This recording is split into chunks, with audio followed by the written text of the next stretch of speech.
कि माजी की फाश बाज गलतियों की बना पर आज हमारे बहादुर नौजवान कौम के सपूत उनको अपना दोबारा खून देकर उन गलतियों का अजाला कर रहे हैं। पाकिस्तान और बलूचिस्तान और KP के इंशाअल्लाह अमन का गहवारा बनेंगे, जो कि एक लाजमी शर्त है पाकिस्तान की तरक्की और खुशहाली के सफ़र के लिए। कि ये तफरके का वक्त नहीं है, ये सियासत का वक्त नहीं है। ये तफरक़े और सियासत का वक्त नहीं, इत्तेहाद और इत्तेफाक से दहशत गर्दी का खात्मा करना होगा। हमारा आज़म है कि बलूचिस्तान और खैबर पख्तूनख्वा अमन का गहवारा बनाएंगे। वज़ीर आज़म शहबाज शरीफ का कोयटा में आला सतह के इजलास में खिताब। कहा, माजी की फाश गलतियों का अजाला जवान अपना खून देकर कर रहे हैं। इस वक्त पूरी तवानाई के साथ दहशत गर्दों का मुकाबला करना है। वज़ीर आज़म शहबाज शरीफ की CMH कोयटा आमद। बलूचिस्तान में दहशत गर्दों से मुकाबले के दौरान जख्मी जवानों की आयादत की। मुल्क की खातिर कुर्बानी के जज्बे को सराहा। कहा, आप सब कौम के हीरोज हैं।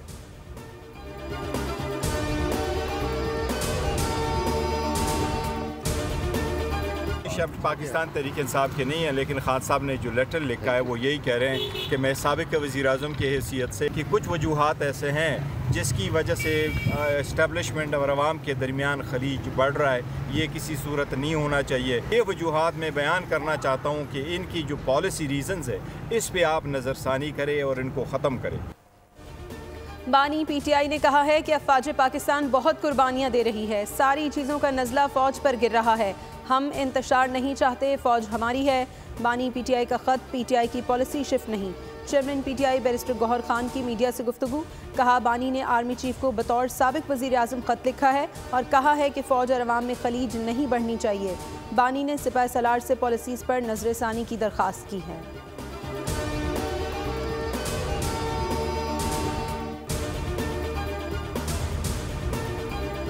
सऊदी अरब पाकिस्तान को $1 अरब 20 करोड़ का तेल मौखर अदायगी पर देगा। पाकिस्तान और सऊदी फंड फॉर डेवलपमेंट के दरमियान मुख्तलिफ शोबों में मुफाहमती याददाश्त पर दस्तखत की तकरीब। वज़ीर आज़म शहबाज शरीफ, वज़ीर ख़जाना मोहम्मद औरंगज़ेब और सऊदी सफ़ीर भी मौजूद थे। पाकिस्तान और सऊदी डेवलपमेंट फंड के दरमियान $1.61 अरब के समझौतों पर दस्तखत हो गए।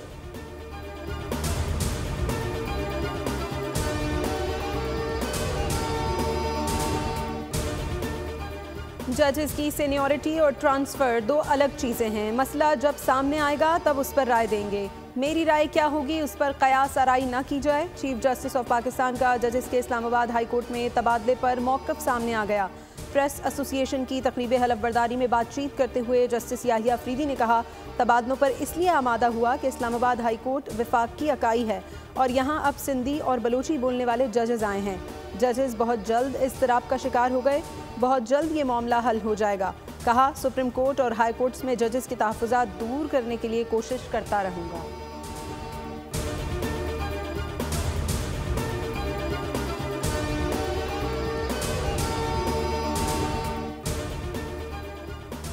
इस्लामाबाद हाई कोर्ट के चीफ जस्टिस आमिर फारूक के अहम फैसले। दूसरे सूबों से आने वाले 3 जजेस के बाद सीनियरिटी फहरिस्त तब्दील। Justice Sarfaraz Dogar Islamabad high court के सीनियर तरीन जज बन गए। जस्टिस मोहसिन अख्तर कियानी सीनियरिटी फहरिस्त में दूसरे नंबर पर चले गए। जस्टिस मियां गुल हसन औरंगजेब तीसरे, जस्टिस तारिक महमूद, जस्टिस बाबर सत्तार पाँचवें, जस्टिस सरदार इसाक खान छठे, जस्टिस अरबाब मोहम्मद ताहिर सातवें, जस्टिस समान रिफत इम्तियाज 8वें नंबर पर चली गई।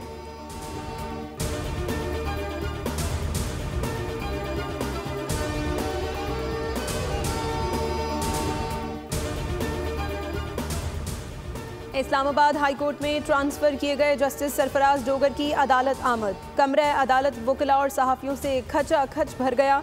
नए जज को गुलदस्ते पेश किए गए। जस्टिस डोगर की सहाफ़ियों को अलहदगी में मुलाकात की भी यकीन दहानी।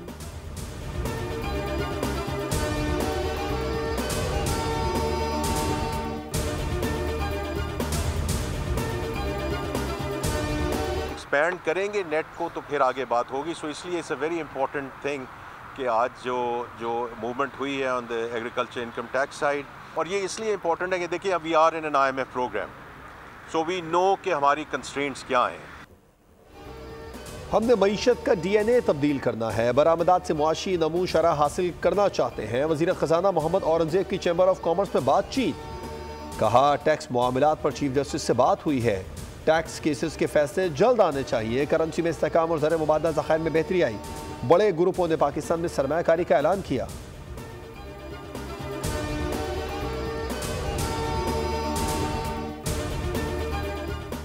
मरियम नवाज की मेहनत से पंजाब में बेहतरी नजर आ रही है। पंजाब वाहिद सूबा है जहां रोटी 12 से 14 रुपए में मिल रही है। पाकिस्तान मुस्लिम लीग नून के सदर और साबिक वज़ीर आज़म नवाज शरीफ की पंजाब असम्बली के अरकान से गुफ्तगू। कहा, आप सब मेरी ताकत और इज्जत हैं। आवाम की मुश्किलात में कमी आ रही है। अरकान असम्बली ने कहा कि मरियम नवाज ने नवाज शरीफ और शहबाज शरीफ के अदवार और कारकर्दगी की याद ताज़ा कर दी।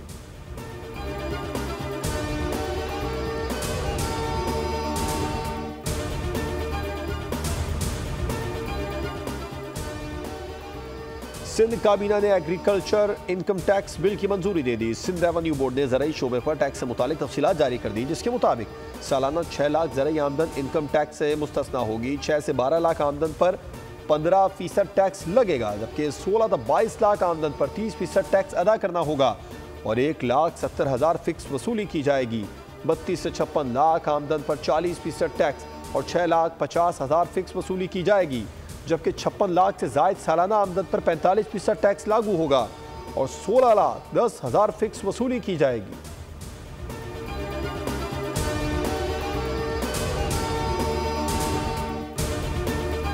का गढ़ है, फेडरल गवर्नमेंट का काम है IMF से बात करे, मिनिस्ट्री ऑफ फाइनेंस जो उनकी वो बात करती है, हमें नहीं इन्वॉल्व करते। गलत है। मैं तो कहता हूँ जो फेडरल टैक्सेस हैं उसमें भी 57% हिस्सा, 57.5% हिस्सा सूबों का आता है, तो प्रोविंशियल असेंबली से भी वो मंजूर होने चाहिए जो टैक्सेस डालते हैं। उन्होंने बगैर कंसल्ट किए FBR ने अपनी कोताहियां छुपाने के लिए कहा जी ये एक सेक्टर है, ये टैक्स नहीं देता। FBR करप्शन का गढ़ बना हुआ है। अपनी नाकामी छुपाने के लिए कहा कि ज़राई सेक्टर टैक्स नहीं देता। वज़ीर आला सिंध मुराद अली शाह का सूबाई असम्बली में खिताब। कहा, वज़ीर आज़म भी कई बार कह चुके हैं कि FBR में इस्लाहात ज़रूरी हैं। FBR ज़राई टैक्स जमा नहीं करेगा, सूबाई हुकूमत करेगी। हम चाहते हैं कि सेल्स टैक्स की वसूली का इख्तियार भी सूबों को दिया जाए।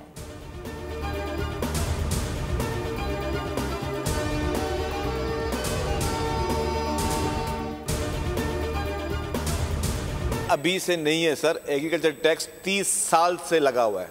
एग्रीकल्चर इनकम टैक्स 30 साल से लगा हुआ है और लोग पे भी कर रहे हैं। हम इस ज़राई टैक्स को बढ़ाने के उसूली तौर पर हम खिलाफ हैं। हमारे पास वो लॉजिक मौजूद है कि ज़राअत पे टैक्स नहीं बढ़ाना चाहिए। फेडरल गवर्नमेंट जिसको नहीं चाहिए था कि IMF को, जो कि उसको नहीं करना चाहिए था। ज़राई टैक्स आज से नहीं पहले से लगा हुआ है। सूबाई हुकूमतों ने फैसला करना है ज़राई टैक्स लगाना है या नहीं। वज़ीर इत्तलात सिंध शर्जील मेमन का सूबाई असम्बली में खिताब। कहा, ज़राई शोबे के कुछ लोग टैक्स नहीं दे रहे थे। वफाकी हुकूमत को IMF से ये मुआहदा नहीं करना चाहिए था। पेट्रोल के पैसे भी IMF की शराइत पर ही बढ़ाए जाते हैं।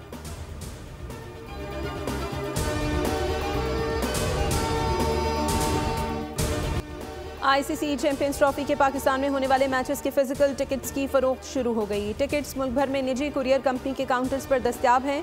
शायकीन टिकटों की खरीदारी के लिए पहुंच गए। पाक भारत मैच के टिकट्स की ऑनलाइन फरोख्त भी शुरू हो गई। शाहीन और सूरमा 23 फरवरी को दुबई में एक दूसरे पर झपटेंगे। शायकीन भारत के मैचेस समेत एक सेमीफाइनल के टिकट्स भी ऑनलाइन बुक करा सकते हैं। ICC के मुताबिक टिकट की कम से कम कीमत 125 दिरहम रखी गई है।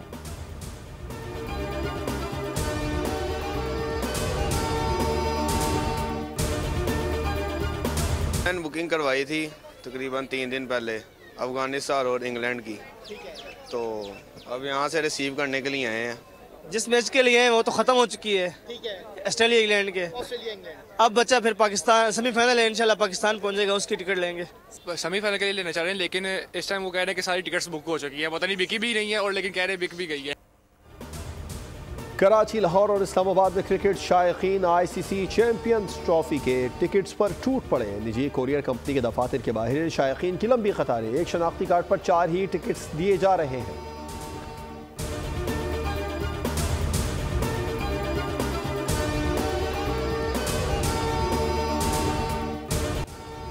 चैंपियंस ट्रॉफी का सबसे आसाब शिकन मौका पाक भारत टाकरा 23 फरवरी को दुबई में होने वाले मैच के टिकट से 1 घंटे में फरोख्त। टिकट हासिल करने वाले हंसी खुशी घरों को लौट गए।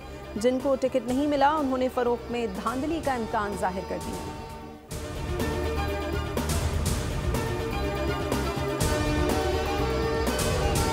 मोदी जैसा हुक्मरान जो मुस्लिम कुश है, मुस्लिम दुश्मन है, उनकी हिम्मत को सलाम है कि मकबूजा कश्मीर में इलेक्शन हुए और मोदी की जमात को अवाम ने, मुसलमानों ने वहाँ शिकस्त दे दी, कश्मीरियों ने शिकस्त दे दी उसको। हमारा क्या किरदार है? हमें ज़रा अपने गिरबान में झांकना चाहिए। सिर्फ एक बयान देने तक अफगानिस्तान से अफगानी आते हैं और पाकिस्तान में कार्रवाई करते हैं। कश्मीरियों की हिम्मत है, इंतखाबात ने मोदी की जमात को शिकस्त दी, हमारा किरदार सिर्फ एक बयान देने तक है। सरबराह JUI मौलाना फजलुर रहमान की मीडिया से गुफ्तगू, कहा अफगानिस्तान की सूरत हाल हमारे सामने है, कितनी तादाद में लोग अफगानिस्तान से यहाँ आकर कार्रवाइयाँ करते हैं। मनी लॉन्ड्रिंग में हमारे बुजुर्ग सियासतदान मुलव्विस हैं, निशाना मदारिस हैं।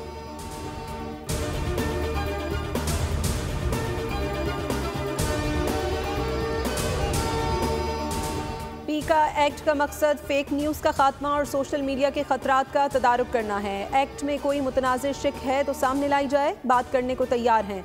वफाकी वज़ीर इत्तलात अता तारड़ का लाहौर में APP एम्प्लॉयज़ यूनियन पंजाब की तक़रीब हलफ बर्दारी से खिताब, कहा जल्द डिजिटल मीडिया प्रोटेक्शन अथॉरिटी में निजी शोबे से नामजदगियाँ की जाएंगी।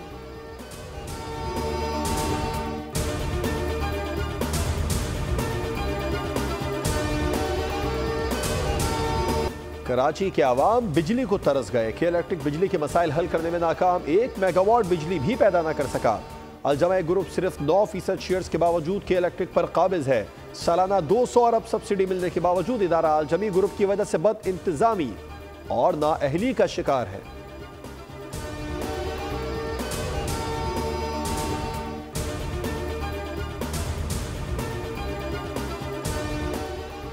क्रिप्टो करेंसी डकैती केस में अहम पेशरफ, मरकजी मुल्जिम अली रजा गिरफ्तार। CTDA एहलकारों की जानिब से मगवी के डिजिटल अकाउंट से $3,40,000 ट्रांसफ़र किए गए थे। क्रिप्टो करेंसी केस में पुलिस अफसरान समेत दीगर को ओहदों से हटाया गया था। केस में अब तक 9 मुल्जिमान को गिरफ्तार किया जा चुका है।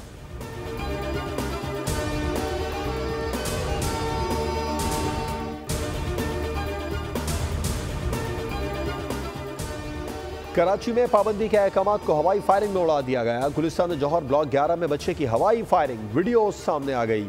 वालिद ने बेटे को हवाई फायरिंग के लिए असलहा थमा दिया। फायरिंग 2 फरवरी को जकरी गोट में तकरीब के दौरान की गई। हवाई फायरिंग से इलाके में खौफ व हिरास फैल गया।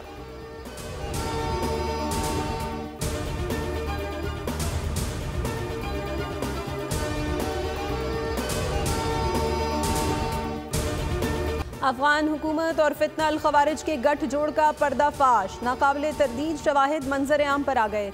30 और 31 जनवरी की रात डेरा इस्माइल खान में 4 दहशतगर्द जहन्नुम वासिल किए गए, जिनमें अफगान सूबे के नायब गवर्नर मौलवी गुलाम मोहम्मद अहमदी का बेटा भी शामिल था। शनाख्त बदरुद्दीन उर्फ यूसुफ के नाम से हुई। ऑपरेशन कोलाची के इलाके मदी में किया गया। ज़राए के मुताबिक अफगान हुक्काम बदरुद्दीन उर्फ यूसुफ की लाश लेने से भी इनकारी हैं।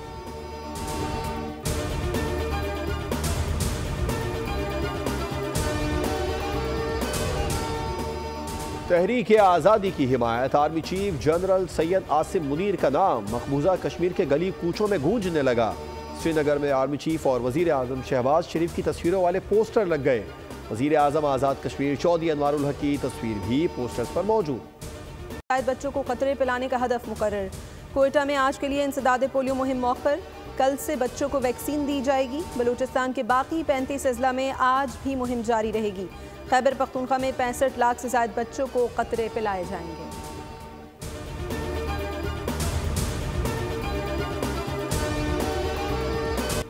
अमरीकी सदर डोनाल्ड ट्रंप ने कनाडा और मैक्सिको के बाद बहुत जल्द यूरोपीय यूनियन पर भी टैरिफ लगाने का ऐलान कर दिया। ट्रंप के इक़दाम के जवाब में कनाडा और मैक्सिको ने अमरीकी मसनूआत पर टैक्स बढ़ा दिया। चीन का अमरीकी टैरिफ को वर्ल्ड ट्रेड ऑर्गेनाइजेशन में चैलेंज करने का ऐलान। गैर मुल्की मीडिया रिपोर्ट्स के मुताबिक टोक्यो, सेयोल, सिडनी, सिंगापुर समेत दीगर एशियाई स्टॉक मार्केट्स में शदीद मंदी। अमरीकी डॉलर के मुकाबले में चीनी युआन और कैनेडियन डॉलर की कदर में भी रिकॉर्ड कमी। क्रिप्टो करेंसी में बिटकॉइन समेत दीगर कॉइन्स क्रैश कर गई। कीमत गिरकर 3 हफ्तों की कम तरीन सतह पर आ गई।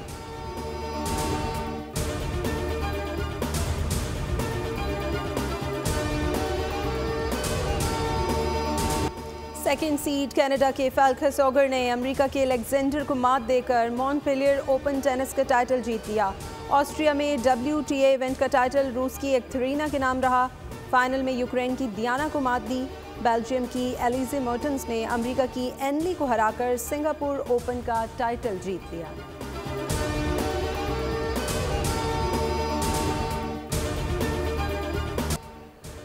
फिल्म, रेडियो, टीवी और स्टेज के वर्सटाइल फनकार ख़याम सरहदी किया 14वीं बरसी। हिदायतकारी की तालीम यूनान से हासिल की। पाकिस्तान वापसी पर रेडियो से फ़नी सफ़र शुरू किया, जिसके बाद टीवी का रुख किया।